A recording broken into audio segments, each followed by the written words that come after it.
क्या आपको पता है कि नेक्स्ट एम्बेसी रिकमेंडेड स्कॉलरशिप के लिए कौन कौन से डॉक्यूमेंट्स रिक्वायर्ड होते हैं और किन किन स्टेजेस पे रिक्वायर्ड होते हैं? नहीं पता? मैं बताता हूँ आपको।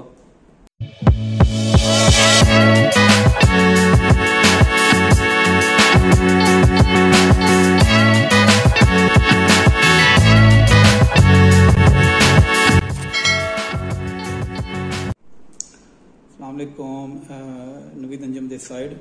अच्छा, मैं आपको बताने लगा हूँ आज कि कौन कौन से डॉक्यूमेंट्स हैं जो कि नेक्स्ट एम्बेसी रिकमेंडेड स्कॉलरशिप के लिए रिक्वायर्ड होते हैं एम्बेसी को भेजने के लिए।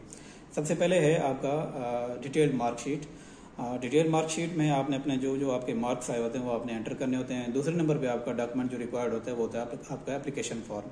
एप्लीकेशन फॉर्म में डिफरेंट सेक्शन होते हैं, तो एज पर रिक्वायर्ड इन्फॉर्मेशन आपने वो इन्फॉर्मेशन फिल करनी होती है। फिर भी अगर कोई डिटेल आपको चेक करनी है तो हमारे चैनल के ऊपर एम्बेसी रिकमेंडेड स्कॉलरशिप के लिए एप्लीकेशन फॉर्म फिलिंग कैसे करनी है वो भी आप देख सकते हैं। आरिफ हुसैन शाह ने ये वीडियो इसके ऊपर डिटेल बनाई हुई है। तो ये दूसरा डॉक्यूमेंट हो गया। तीसरा डॉक्यूमेंट आपका है रिसर्च प्लान। बड़ा इंपॉर्टेंट डॉक्यूमेंट है। मैंने इसको बड़ी डिटेल वीडियो ऑलरेडी बनाई हुई है कि रिसर्च के क्या क्या कंपोनेंट्स हो सकते हैं। रिसर्च प्रपोजल बनाते हुए आपने किन किन चीज़ों का ख्याल रखना है। तो ये रिसर्च प्लान भी एक इंपॉर्टेंट डॉक्यूमेंट है जो तीसरा डॉक्यूमेंट आपको भेजना पड़ता है एम्बेसी अपने इन तमाम एजुकेशनल जो डॉक्यूमेंट्स और बकाया डॉक्यूमेंट्स हैं उस सेट के साथ। तो 3 ये हो गए। चौथा है आपकी डिग्री की अटेस्टेड कॉपी। डिग्री है, ट्रांसक्रिप्ट है, प्रोविजनल सर्टिफिकेट है, जो भी है। इन केस अगर आपको डिग्री नहीं भी मिली तो आप ट्रांसक्रिप्ट और प्रोविजनल सर्टिफिकेट की जो अटेस्टेड कॉपी वो आप भेज सकते हैं। केयरफुल रहना है कि ओरिजिनल ट्रांसक्रिप्ट या डिग्री आपने उनको नहीं भेजनी। ओरिजिनली वेरीफाइड जो अटेस्टेड होती है वो आपने भेजनी होती है कॉपी, क्योंकि ये आपको डॉक्यूमेंट्स वापस नहीं मिलने होते हैं।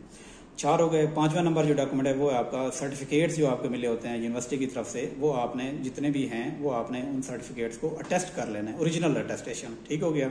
और इसके बाद आपका जो 5वें के बाद है, छठा है, वो है आपका recommendation letter from the president या डीन। जिस डिपार्टमेंट से आप पढ़े होते हैं उस डिपार्टमेंट के डीन या डिपार्टमेंट का जो हेड होता है उससे आपने वो अटेस्ट करवा लेना, लेकिन वो ओरिजिनल फॉर्म में आपने वो भेजना होता है, उसकी कॉपी आपने नहीं भेजनी। ठीक।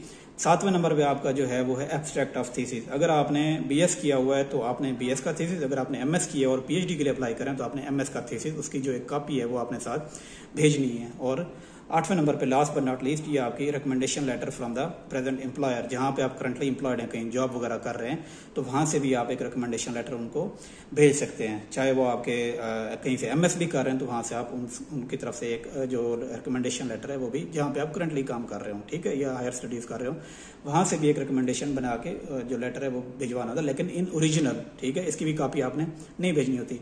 तो ये 6-7 डॉक्यूमेंट्स हैं मेन जो मैंने आपको ब्रीफ किए हैं। एम्बेसी की वेबसाइट से आपको एज पर चेकलिस्ट वो भी मिल जाएंगे, वो आपने चेक भी कर लेनी है कहाँ कहाँ से आपने वो चीज़ें उनको प्रोवाइड करनी है। ठीक है। और इसके अलावा जो अहम डॉक्यूमेंट वो आपका पासपोर्ट है। Although in documents in set के साथ उन्होंने नहीं रिक्वायर किया हुआ, नहीं मांगा हुआ, लेकिन फिर भी आप टाइमली अगर आपने नहीं बनवाया हुआ पासपोर्ट वो भी आप अपने साथ बनवा के रख लें। वो जैसे ही आपकी शॉर्ट लिस्टिंग होगी एम्बेसी आपको रिक्वायर करेगी आपसे कि आप वो पासपोर्ट सबमिट करें ताकि आपका वीज़ा प्रोसेस कराया जा सके। तो ये मेन डॉक्यूमेंट्स है। इसके अलावा अगर आपकी कोई क्वेरी हो, कोई चीज़ पूछना चाहते हो, कोई इन्फॉर्मेशन मजीद चाहिए हो, हमारा चैनल विजिट कर लें या फिर हमें इस वीडियो के नीचे कमेंट करके हमसे पूछ सकते हैं। चैनल को सब्सक्राइब भी कर दें। सी यू सून। अल्लाह हाफिज़।